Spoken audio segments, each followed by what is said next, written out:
Welcome students in the session of important questions of D block elements with very easy concepts. Students, this is the first part and in this session we will discuss some previous year questions related to D block elements. So students, let's start. Yes students, तो first question आपके पास है why do transition elements give colored and paramagnetic ions. ठीक है, paramagnetic ions या coloured compounds क्यों show करते हैं ट्रांजिशन एलिमेंट्स। तो स्टूडेंट्स आप याद रखेंगे कि जो कलर्ड है वो किसकी वजह से आता है, पैरामैग्नेटिज्म की वजह से आता है, अनपेयर्ड इलेक्ट्रॉन्स की वजह से आता है। जनरली आप बोलते हो कि आपके पास जो डी ब्लॉक एलिमेंट है, ठीक है, डी ब्लॉक एलिमेंट्स क्या होते हैं, कंपाउंड जो भी आपके पास एलिमेंट्स हैं, elements having partially filled d orbitals, जिनके पास partially filled d orbitals होंगे कब, in their elementary state,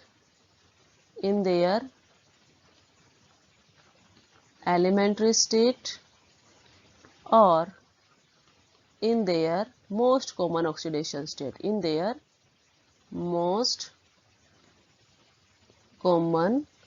oxidation state. वो आपके पास कंपाउंड्स कौन से होते हैं, डी ब्लॉक एलिमेंट्स होते हैं।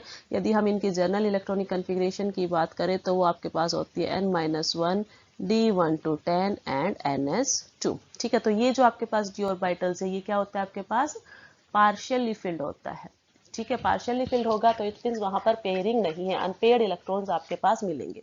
ओके, तो देखिए जो कलर है that is associated with the unpaired electron. Colour की जो प्रॉपर्टी है वो किससे एसोसिएटेड है, इलेक्ट्रॉन से, अनपेयर्ड इलेक्ट्रॉन से। ठीक है, जो इलेक्ट्रॉन्स होते हैं आपके पास डी ऑर्बिटल्स के, वो क्या कर देते हैं, जंप कर जाते हैं अनदर डी ऑर्बिटल, जिसको आप क्या बोलते हो, डी डी ट्रांजिशन। एक डी ऑर्बिटल से दूसरे डी ऑर्बिटल के अंदर इलेक्ट्रॉन क्या करेंगे, जंप कर जाते हैं। ठीक है, एंड जब वो वापस बैक आते हैं, वापस बैक अपनी उसी ग्राउंड स्टेट में आएंगे तो क्या करेंगे, लाइट ट्रांसमिट करेंगे और वो लाइट आपको किसकी फॉर्म में दिखेगी, कलर की फॉर्म में दिखेगी। ठीक है, तो उसको आप क्या बोलोगे, इलेक्ट्रॉनिक ट्रांजिशन, इलेक्ट्रॉन के ट्रांजिशन होना, या डी ट्रांजिशन, इलेक्ट्रॉन का डी ऑर्बिटल से डी ऑर्बिटल के अंदर ट्रांजिशन होना। ठीक है, मोस्टली जो है आपके पास कलर ट्रांजिशन एलिमेंट्स क्या होते हैं, कलर्ड्स होते हैं, क्योंकि जो आपने डेफिनेशन में पढ़ा, ठीक है, जिसके अंदर क्या होता है, पार्शियली फिल्ड है तो इसमें वहां पर कोई ना कोई वैकेंट डी ऑर्बिटल होगा। तो डी ब्लॉक के अंदर क्या होते हैं, डी वैकेंट डी ऑर्बिटल्स होते हैं, जिसकी वजह से ट्रांजिशन इजीली हो जाता है, डी टू डी ट्रांजिशन। देखिए यहाँ पर मैंने एग्जांपल लिया है आपके पास स्कैंडियम या टाइटेनियम 3 पॉजिटिव आप ले सकते हो, तो ये आपके पास टाइटेनियम 3 पॉजिटिव है, तो उस केस में मेरे पास अनपेयर्ड अनपेयर्ड इलेक्ट्रॉन है। यदि मैं इन इलेक्ट्रॉन्स को ऑर्बिटल्स में फिल करूं तो मैंने यहाँ जो 5d orbital, these are the 5d orbital, क्या क्या है ये आपके पास, dxy, dyz, dzx, then dx² minus y² and then dz², इनके अंदर फिलअप कर दिया है और ये सारे के सारे d ऑर्बिटल्स क्या है, डी जनरेट है, इसका मतलब सेम एनर्जी की है। ठीक है, जब इनके अंदर फिलअप किया तो ये इस टाइम क्या है, डीजनरेट है। लेकिन यदि आप इसको क्या देखते हो, यदि स्प्लिटिंग हो जाती है तो स्प्लिटिंग में क्या होगा, 2 सेट्स बनेंगे, यदि ऑक्टाहेड्रल है तो T2G एंड EG। नाउ ये जो इलेक्ट्रॉन है T2G लेवल्स के अंदर, ये इसकी कौन सी स्टेट है, ग्राउंड स्टेट है, वो क्या हो जाएगा, एक्साइटेड स्टेट में क्या हो जाएगा, प्रमोट हो जाएगा, जंप करेगा। तो जंप करने के बाद ये कहाँ चला गया, आपके पास एक्साइटेड स्टेट में। चूंकि आपके पास एक्साइटेड स्टेट क्या है, अनस्टेबल स्टेट है, दैट्स वाई इलेक्ट्रॉन वापस बैक अपनी ग्राउंड स्टेट में आएगा। ठीक है, उस टाइम क्या होता है, आपके पास कॉरस्पॉन्डिंग कलर्स की प्रोडक्शन होता है, क्योंकि वहां पर जो ट्रांसमिटेड लाइट होती है वो आपको कॉरस्पॉन्डिंग कलर प्रोवाइड करती है। तो इस तरह से आपके पास कलर की फॉर्मेशंस होती है। ठीक है, आप कैसे याद रखेंगे कि किस टाइप का आपके पास क्या है, कलर दिया जाएगा किसी भी कंपाउंड के थ्रू, तो इसके लिए कलर व्हील जो है वो आपको याद रखना है। ठीक है, जैसे कि जो भी कंपाउंड होगा उसका कॉम्प्लीमेंट्री कलर आपको प्रोवाइड होगा। ठीक है, फॉर एग्जाम्पल यदि आपके पास क्या है, यहाँ पर रेड कलर एब्जॉर्ब हुआ है तो उस केस में आपके पास यहाँ पर कैसा कलर अपीयर होगा, ग्रीन। ठीक है, यदि आपके पास क्या है, वायलेट कलर एब्जॉर्ब हुआ है तो वायलेट के कॉरस्पॉन्डिंग आपको कैसा कलर दिखाई देगा, येलो, वो इमिट करेगा येलो कलर। ठीक है, सेम इसी तरह से यदि उसने ब्लू कलर एब्जॉर्ब किया है तो वो आपको कैसा कलर प्रोवाइड कराएगा, ऑरेंज। ये था आपके पास कलर व्हील की ट्रांजिशन एलिमेंट्स कलर देते हैं, किसकी वजह से देते हैं, हम मेन पॉइंट्स इसमें लिख देते हैं, क्या है आपके पास, डी डी ट्रांजिशन की वजह से या अनपेयर्ड इलेक्ट्रॉन्स की वजह से। ठीक है, नेक्स्ट क्वेश्चन आपके पास है, explain the following that is ferromagnetism, ferrimagnetism and anti ferromagnetism. Question आपके पास MDU 2017 के अंदर पूछा गया है। तो देखिए स्टूडेंट, यदि हम इनको डिफ्रेंशिएट करते हैं तो आप इनको कैसे डिफ्रेंशिएट करोगे? जो फेरोमैग्नेटिक सब्सटेंसेस होते हैं ये क्या होते हैं आपके पास? स्ट्रांगली अट्रैक्ट होते हैं, स्ट्रांगली अट्रैक्ट होते हैं किसकी तरफ? एक्सटर्नल मैग्नेटिक फील्ड के साइड। ठीक है, उसके बाद यदि आप ये देखो फेरी मैग्नेटिज्म, तो ये क्या होंगे आपके पास? वीकली अट्रैक्ट होंगे। और एंटी फेरोमैग्नेटिज्म आपके पास वीकली, आज ये स्ट्रांगली क्या होंगे? रिपेल होते हैं। ठीक है, तो देखिए इसी के बेसिस पे आप इनको डिफरेंशिएट कर सकते हो। फर्स्ट वन क्या है इसके पास? क्या है आपके पास? फेरोमैग्नेटिज्म। फेरोमैग्नेटिज्म कब अपीयर होता है? यदि आपके पास जितने भी जो डोमेन्स हैं, ठीक है, वो यदि सेम डायरेक्शन में अलाइन करें, जैसे हमने यहाँ पर नीचे शो किया है। ठीक है, तो इस केस में आपके पास क्या है? जितने भी आपके पास डोमेन्स हैं, डोमेन्स सेट है आपके पास इलेक्ट्रॉन्स का, तो ये क्या है? सभी एक ही डायरेक्शन में अलाइन कर रखे हैं। दैट्स वाई ये क्या है आपके पास? इनके अंदर जो आपके पास मैग्नेटिक मोमेंट जो है वो एक डायरेक्शन में प्रोड्यूस होगा। ठीक है, तो इसका मतलब ये है कि जो ओवरऑल इफेक्ट होता है मैग्नेटिक फील्ड का, वो कैसा इफेक्ट रहेगा? एडिक्टिव इफेक्ट होगा। ठीक है, now this substances get permanently magnetized even in absence of external magnetic field.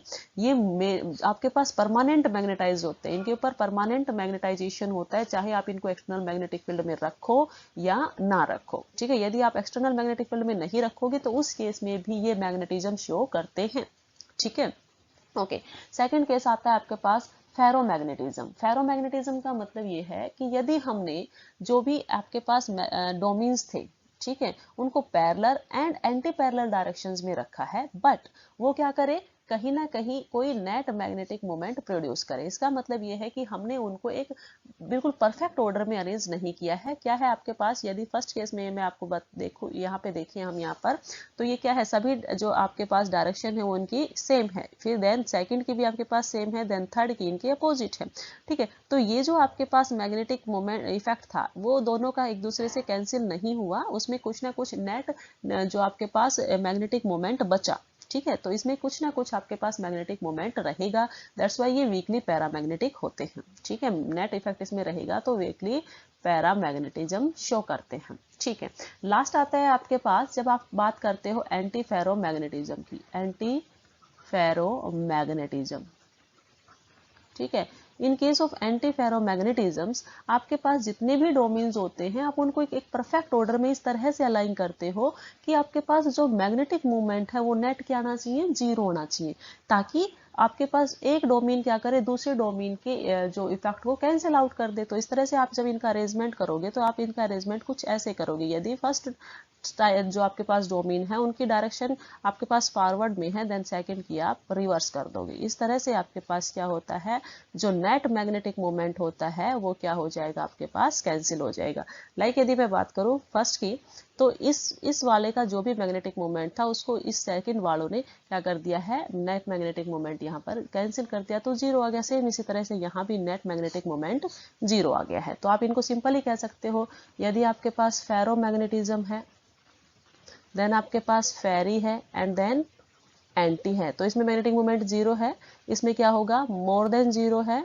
और इसमें आपके पास मैग्नेटिज्म परमानेंट है, बहुत ज्यादा है। ठीक है, सभी के सभी जो डोमेन्स हैं वो एक डायरेक्शन में जाएंगे। यहाँ डायरेक्शन इनकी से अपोजिट होती है लेकिन इक्वल नहीं होती है। दैट्स वाई कुछ इफेक्ट रह जाता है। और यहाँ क्या होता है? इक्वल है आपके पास डायरेक्शंस जो है, क्लॉकवाइज जितनी है उतनी ही क्या है? एंटी क्लॉकवाइज है। तो आपके पास यहाँ जो नेट इफेक्ट आता है वो जीरो आता है। क्वेश्चन आपके पास MDU 2017 के अंदर पूछा गया था। नेक्स्ट क्वेश्चन आपके पास है, discuss the variation of melting point and boiling points. आपको वेरिएशन शो करना है melting point and boiling points. क्या शो करना है? Variations melting points and boiling point का, जब आपके पास सीरीज क्या दे रखी है? First transition series.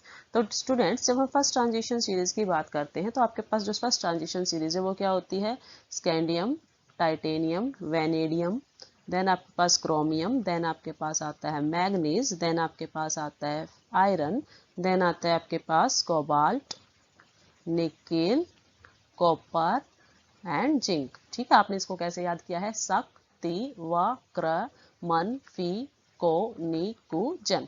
Okay, now देखिए जब आप यहाँ पर देखेंगे तो आपके पास क्या है, हम जब इनको डी ऑर्बिटल्स के अंदर फिलअप करते हैं, ठीक है, तो आपके पास इलेक्ट्रॉनिक कन्फिग्रेशन स्कैंडियम आपके पास क्या होता है 21 होता है, ठीक है। यदि 21 है तो इसके पास आपके पास डी ऑर्बिटल्स के अंदर 1 इलेक्ट्रॉन होता है, 4s के अंदर 2 इलेक्ट्रॉन। तो हम डी को शो करेंगे, तो देखिए जब हम स्कैंडियम को देखें तो इसके वैलेंस में कितना इलेक्ट्रॉन्स होता है, डी के वैलेंस डी ऑर्बिटल्स में इसमें 1 इलेक्ट्रॉन होता है, इसमें 2, इसमें 3, then 4, then 5, then 6, then 7, then 8, then 9 and then 10। आपके पास दो एक्सेप्शनल केसेस यहाँ पर आते हैं, वो एक्सेप्शनल केसेस यहाँ पर है कि कॉपर जो है 9 की बजाय क्या हो जाता है 10 due to fully filled configuration, and copper half filled होने की वजह से यहाँ पर 5 शो करता है, ठीक है। नाउ जब आप इसके अंदर नंबर ऑफ इलेक्ट्रॉन्स फिलअप करेंगे, नंबर ऑफ इलेक्ट्रॉन्स जब फिलअप करेंगे तो आपने स्कैंडियम के लिए लिखा 1, देन टाइटेनियम के लिए 2, देन क्रोमियम के लिए वैनेडियम के लिए 3, देन क्रोमियम के लिए आपने लिखा 5 एंड देन जब आप मैग्नीज का लिखते हैं तो भी 5, ठीक है। तो इसका मतलब जब आप मैग्नीज तक आए तो आपके पास 5 अनपेयर्ड इलेक्ट्रॉन्स हैं, ठीक है। उसके बाद जब आप किस में भरते हैं, आयरन के अंदर फिलअप करते हैं, ठीक है।